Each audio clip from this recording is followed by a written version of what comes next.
Genesis 40. Sometime afterward, the cupbearer and the baker of the king of Egypt gave offense to their lord, the king of Egypt. Pharaoh was angry with his two courtiers, the chief cupbearer and the chief baker, and put them in custody, in the house of the chief steward, in the same prison house where Joseph was confined. The chief steward assigned Joseph to them, and he attended them. After they had been in custody for some time, both of them, the cupbearer and the baker of the king of Egypt, who were confined in the prison, dreamed in the same night, each his own dream and each dream with its own meaning. When Joseph came to them in the morning, he saw that they were distraught. He asked Pharaoh's courtiers, who were with him in custody in his master's house, saying, "Why do you appear downcast today?" And they said to him, "We had dreams, and there is no one to interpret them." So Joseph said to them, "Surely God can interpret. Tell me your dreams." Then the chief cupbearer related his dream to Joseph. He said to him, "In my dream, there was a vine in front of me. On the vine were 3 branches. It had barely budded when out came its blossoms, and its clusters ripened into grapes. Pharaoh's cup was in my hand, and I took the grapes, pressed them into Pharaoh's cup, and placed the cup in Pharaoh's hand." Joseph said to him, "This is its interpretation. The 3 branches are 3 days. In 3 days, Pharaoh will pardon you and restore you to your post. You will place Pharaoh's cup in his hand, as was your custom formerly, when you were his cupbearer.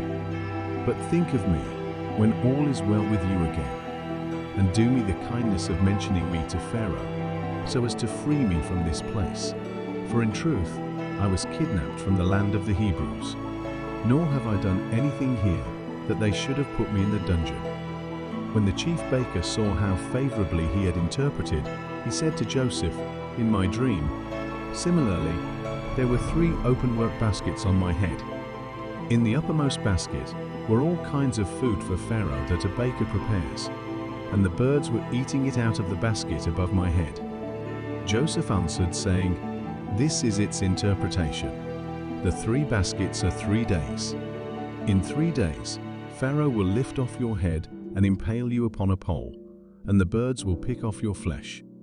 The 3rd day was Pharaoh's birthday, and he gave a banquet for all his officials. He singled out his chief cupbearer and his chief baker from among his officials, and restored the chief cupbearer to his cupbearing, that he again placed the cup in Pharaoh's hand. But the chief baker he impaled just as Joseph had interpreted to them. Yet the chief cupbearer did not think of Joseph, he forgot him. Psalm 47, for the leader, a psalm of the Korahites. "O clap your hands, all you peoples, shout to God with a glad song, for the Lord is most high, awesome, a great king over all the earth. He makes peoples subject to us, puts nations under our feet. He selects our heritage for us, pride of Jacob, whom he loved." Selah. God goes up with blasts of triumph, the Lord with the sound of the horn. Raise a shout to God, all the earth. Sing the glory of his name. Make his praise glorious. Say to God, "How awesome your deeds! Before your great strength, all the earth takes off its shoes, averts its gaze. You let men ride over our heads. We went through fire and water, but you brought us out to plenty. I will enter your house with burnt offerings. I will fulfill my vows to you, those that my lips uttered, and my mouth declared in my trouble. I will offer you fat burnt offerings. With the smoke of rams, I will sacrifice oxen and goats." Selah. Come and hear, all who fear God, and I will tell what he has done for me. I cried out to him with my mouth, my tongue extolled him. Had I harbored iniquity in my heart, the Lord would not have listened.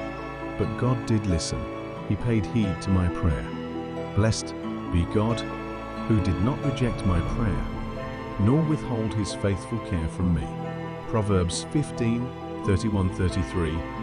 The ear that hearkens to the reproof of life will abide amid the wise, He who disdains discipline despises himself, but he who heeds admonition gains understanding.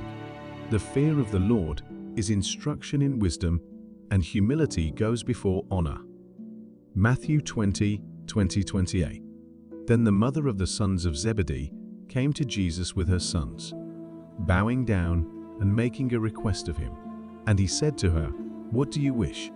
She said to him, "Command that in your kingdom these two sons of mine may sit one on your right and one on your left." But Jesus answered, "You do not know what you are asking. Are you able to drink the cup that I am about to drink?" They said to him, "We are able." He said to them, "My cup you shall drink, but to sit on my right and on my left, this is not mine to give, but it is for those for whom it has been prepared by my Father." And hearing this, the 10 became indignant with the two brothers. But Jesus called them to himself and said, "You know that the rulers of the Gentiles lord it over them, and their great men exercise authority over them. It is not this way among you, but whoever wishes to become great among you shall be your servant, and whoever wishes to be first among you shall be your slave, just as the Son of Man did not come to be served, but to serve and to give his life a ransom for many." Mark 10:35-45. James and John, the two sons of Zebedee, came up to Jesus, saying, "Teacher, we want you to do for us whatever we ask of you." And he said to them, "What do you want me to do for you?" They said to him, "Grant that we may sit, one on your right and one on your left, in your glory." But Jesus said to them, "You do not know what you are asking. Are you able to drink the cup that I drink, or to be baptized with the baptism with which I am baptized?" They said to him, "We are able." And Jesus said to them, "The cup that I drink you shall drink, and you shall be baptized with the baptism with which I am baptized. But to sit on my right or on my left, this is not mine to give, but it is for those for whom it has been prepared." Hearing this, the 10 began to feel indignant with James and John. Calling them to himself, Jesus said to them, "You know that those who are recognized as rulers of the Gentiles lord it over them, and their great men exercise authority over them. But it is not this way among you, but whoever wishes to become great among you shall be your servant, and whoever wishes to be first among you shall be slave of all. For even the Son of Man did not come to be served, but to serve, and to give his life a ransom for many."